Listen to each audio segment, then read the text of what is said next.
This is Blood on the Razor Wire TV, where we bring it to you real and we bring it to you raw. Isolated and imposing, Leavenworth Prison in Leavenworth, Kansas is the Harvard of federal penitentiaries. Its prisoners have always been among the most dangerous criminals in the country, and behind its walls, the idea of rehabilitation was a joke. Most of these men have spent half their lives in prison, and many will likely finish their days in a place they call the hothouse because of its sweltering cell blocks. Virtually all the convicts at the hothouse have proved to be resolute, intractable, irredeemable outlaws. Crime is their chosen profession, violence their tool of choice. There is a strange world here in Leavenworth, one of the United States' oldest maximum security prisons, with its insular culture and attendant rituals.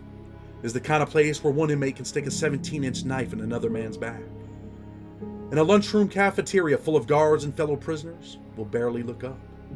An argument over a TV show, on the other hand, can boil over into a near insurrection. Both guards and staff have labeled this place the hothouse. The hothouse metaphor used by guards and inmates is particularly apt. For what Leavenworth once bred a mutant strain of American, hard-eyed, brutal men who thrived in prison, who could barely survive in the outside world. Some have heard of those who were housed there, like Darius Earl Scott, a convicted bank robber and reputed co-founder of the prison gang known as the Aryan Brotherhood. He was tattooed and muscled up. Scott was the cock of the walk in prison, enjoying the fear and respect of his fellow inmates as he walked around doing as he pleased. He was the man, so to speak, but as soon as he leaves Leavenworth, he simply falls apart. He can't even negotiate his way out of an airport without getting drunk, missing his flight, and picking a fight with a ticket agent that is loud enough to get Scott arrested. You people have no concept of jailhouse respect and absolutely no honor, he told the author Pete Early of The Hothouse. His life was memorialized in the infamous book, The Hothouse. Even more darkly ironic is the story of Carl Bowles, accomplished sociopath and convicted cop killer. A man who took the lives of an elderly couple. But yes, he is a smooth talker, and a graying eminency among the prison's predators. Bowles ensnares a young inmate in his web of influence, eventually making him his cellmate, and perhaps his lover, with the assurance all I'm looking for is a friend. He wanted a boy, and that made him. From this sinister beginning, their relationship unfolds with unexpected poignance, as Bowles assumes a mentor role and teaches the younger man how to survive in Leavenworth's jungle. A jungle it is, a jungle it's always been. The place had seen guards and wardens push forth an effort to maintain order, which would sometimes give way to complicity in the violent atmosphere. The first black warden to ever walk in those doors, Robert Matthews. He struggled to win acceptance from a largely racist staff while trying to contain a sudden influx of ferocious and riot-prone Cuban inmates. The warden's success in the end is not achieved without cost to his original ideals about rehabilitating prisoners. But such compromises are given in Leavenworth's harsh world. It's all been here from the beginning. Mirror-polished tile floors, drab walls painted in unvarnished chocolate brown and tan. Naked white flesh adorned with obscene tattoos. Dainty men with shaven legs, dressed in scanty shorts, dyed pink, yes, in red Kool-Aid. Old drunks, high on homemade mash or hooch, neurotics, addicts, deviants, sexual deviants, fat bikers with acne-like bullet scars. This was once the hothouse community. Today it's young men from urban communities, convicted of crack cocaine offenses, sentenced to long terms of imprisonment. There are those who have 924C charges, some stacked, some no. 851 enhancements, sentenced to life for nonviolent drug offenses. These are the men that adorn these halls, robbers, carjackers. Some who want change, some who will never find it. Leavenworth is and was representative of what maximum security federal prisons looked like then and now. Prisons like Leavenworth are as much a part of this country as the World Series and presidential campaigns. They are expected to house and contain society's most dangerous elements, and to ignore them is to ignore a basic reality. Its guest list reads like a who's who of infamy, full of swindlers, gangsters, murderers, and monsters, according to the public. The orangutan structure is at once a beautiful piece of architecture and an imposing centennial on the land. In fact, from outside, it looks almost like one of the many halls of government in Washington, D.C. But the people who stay here, they are not guests of their own free will. They don't make laws. In fact, they've been accused and convicted of breaking them. And inside, where penance is paid and cells are overcrowded, there are a few inmates who have stayed longer than most. In fact, their sentences were up long ago, finished at the end of their lives, their blood left here on the razor wire. Prisons, all of them, are prime locations for potential hauntings. Take a good long look at what goes on within the walls of maximum security prisons, and you'll see what I mean. Violence, anguish, death, disease. They mark even the most benign of places. Put them all together in a place of concentrated emotional turmoil, and you wind up with some of the most disturbed places on earth. Most prisoners, in addition to being depressing places in and of themselves, have an oppressive air about them, as if they can't wait to get someone in their cages to break their will. And sometimes they do. It's almost as if, after more than 100 years of absorbing the rage and suffering of so many, the buildings have taken on a spectral life of their own. Are the walls, is the prison living and breathing itself? Some say it does.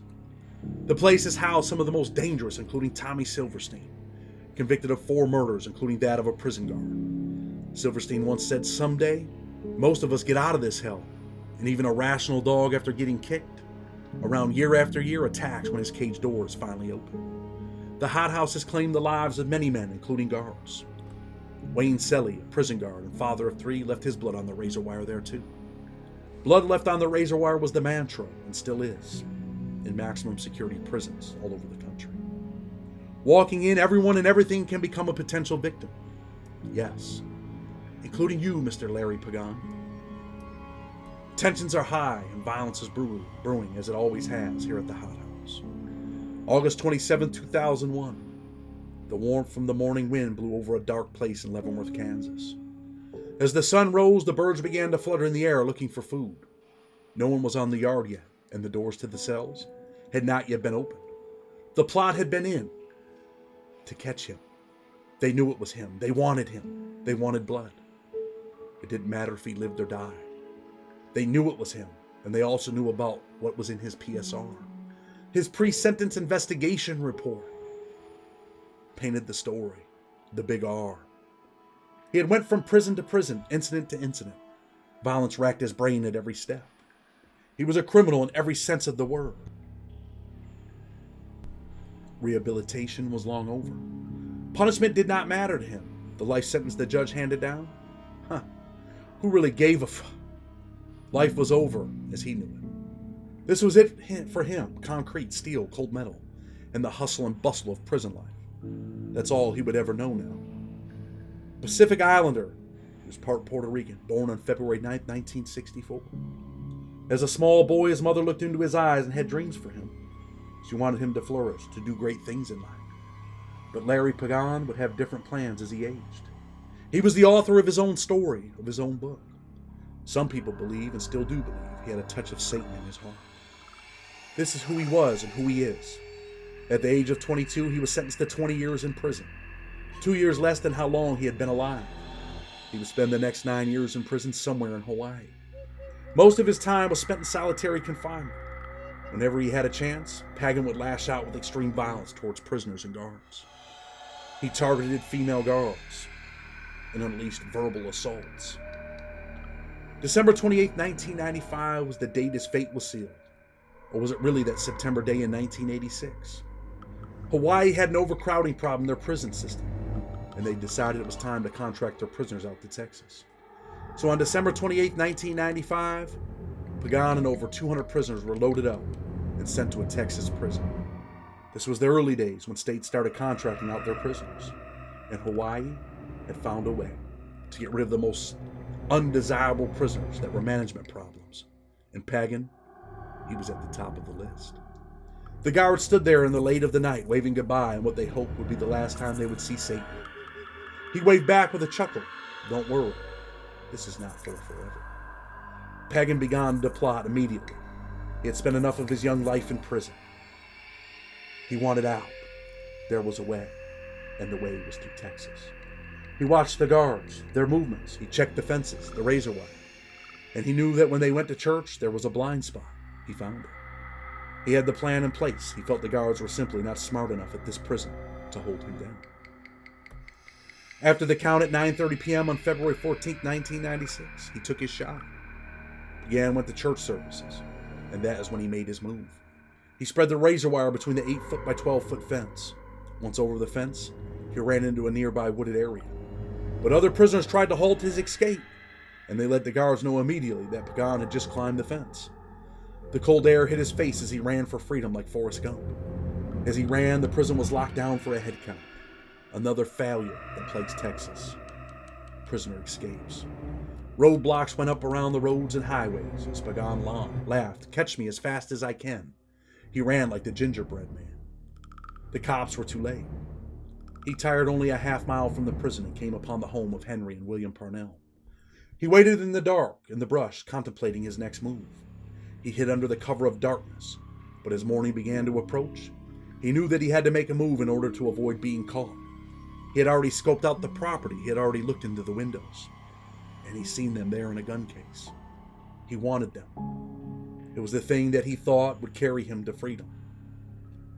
As he laid in the brush, he heard the start of a car and squinted from his hiding spot. It was the husband starting his car and heading to work. The wife was preparing to leave shortly after her husband had departed, but fate would not have it that way. Pagan, the devil, was there in the doorway with the club. She was shocked. Screaming, she threw hot coffee in Pagan's face and fought him by hitting him with the cup. He swung back with the club violently and soon drug her to the room and did the unthinkable as he looked out the window.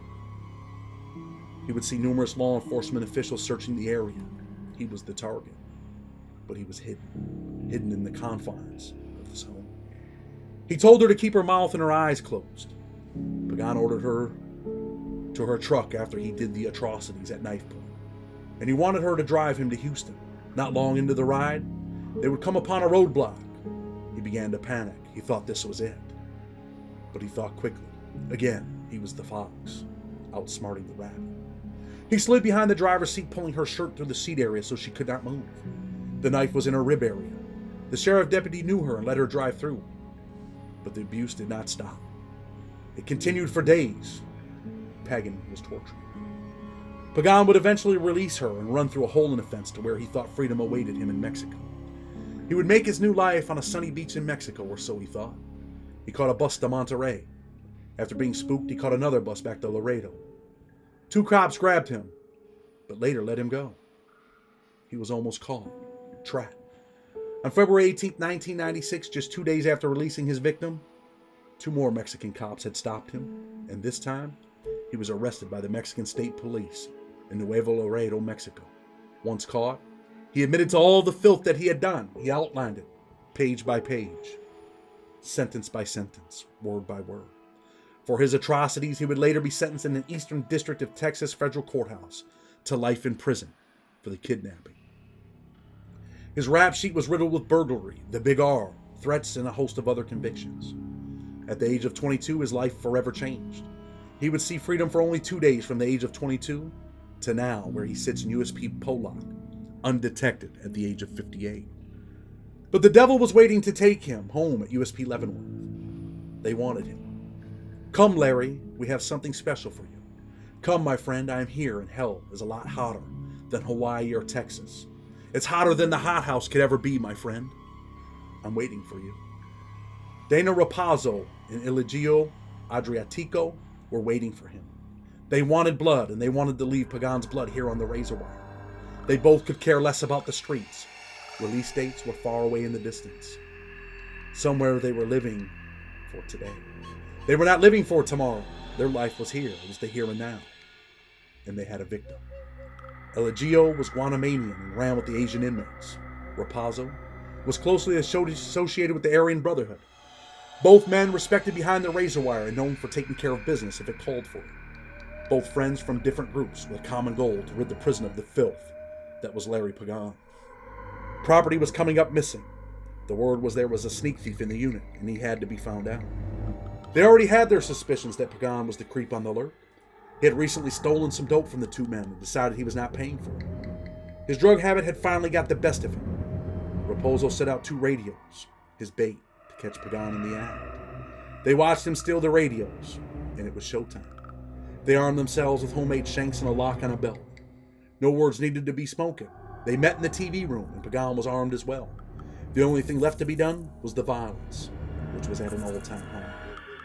August 27, 2001 at 9:08 p.m., the control center announced a body alarm in Unit A Level 3. When staff arrived, Raposo and Adratico were chasing Pagan from the back of the unit to the officer's station at the front of the unit.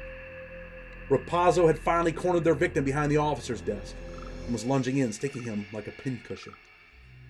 He had escaped from the TV room. He was on the run. Adratico was on top of the desk delivering stabs to Pagan. Pagan in his panic was swinging wildly with the lock on the belt while trying to stab back with his own shank. The sharpened all-thread rod that Pagan had was missing its mark as the cop yells, "Stop fighting, men," as if they were going to listen. They were here for a reason, for a battle, and that reason was to destroy the devil and send him to where he belonged. Send him to hell. No one was listening. All the prisoners were tuned into the death match. Many despised Pagan and knew that he was nothing but trouble. Some were in their glory that Pagan had finally met a match that he really did not want. The chase was on again, full throttle, and Pagan seen an escape. He darted out of the unit and onto the landing, blood spewed like a broken faucet. His life looked like it was escaping him. All the tough guy stuff was out the window. He ran because he did not want to meet his maker. Prison guards would knock the knife from Raposo's hand, tackling him to the ground. Adratico would lunge at a cop with the knife, but eventually gave up the knife and laid on the ground. Medical staff worked hard to save someone that some say they should have let him bleed out. Those looking on thought that this was it, that his blood would be left on the razor wire, but fate had it different. Pagan, he would live despite the puncture wounds. The puncture wounds delivered by Raposo, who was in the thick of it, came from a 14.5-inch long shank with blue tape on the end. Raposo had a laceration on his hand. Adratico was damaged with lacerations on the head and face. Pagan was rushed to the hospital where life-saving measures worked on someone that they should not have worked on.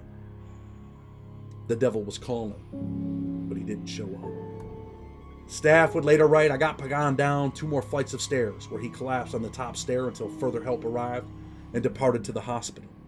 Another would write, "Inmate Pagan ran out of the AL3 unit onto the landing, and inmate Raposo chased him and stabbed him in the back." Pagan had problems with women. Perhaps it was something in his background. During his time, he threatened guards and made sure they were aware that he had a life sentence and could care less about life or a new charge. He lived his life recklessly with no regard for others. He was one of those tough guys that have vicious charges. When you take everything and give someone life, what do they have to lose? This could be the guy that they sent you to a cell to live with. If you make these choices, this could be your cell. No one really knows who they are living with. You do not know the men around you. I assume that Pagan is making it in USP Pollock because there is a new wave of prisoners, young guys that do not know his story. He was convicted in federal court for kidnapping and given life because there is no statute for the Big R. Authorities wanted this case to go federal, so they used the charges available on a federal level. As for Pagan, while he lived, the SIS did an investigation as they always did. I'm sure after reading his charges and knowing what he was really all about, they wanted him to be crucified. Not as a savior, but as a victim. They would go out and ask other prisoners what they thought about him returning to population. Raposo and his partner were transferred, so sending Pagan out might have been okay. Could he return to the compound? One prisoner said, "I have no problem with inmate Pagan returning to general population, and I don't think anyone else would have a problem. You might place him in a different unit and everything should be all right." This is what prison politics say you must say, and this prisoner stuck with the script. But what that really means is, when he comes out, we will definitely handle him. But you see, in prison you can't tell the cops that the man can't come out of the hole. Prison politics dictate that you tell him, yes, he's okay, send him out. Other prisoners stated, "I'm sure if inmate Pagan is released to general population, he would be killed. The inmates who tried to kill him were well respected in this population. I really don't think it would be safe for inmate Pagan to return to general population." Violence at USP Leavenworth was at an all-time high. It was a place where no one wanted to go. A place where danger lurked at every corner. People in this new wave had read about the hothouse. They read the book. This USP had everything you were looking for, as most do. This is a real USP prison, the United States Penitentiary. It is not for the faint-hearted, not for fake tough guys. It is not a place for real tough guys either. It is a place that will chew you up. It's a place that will spit you out. It's a place where you will be discovered.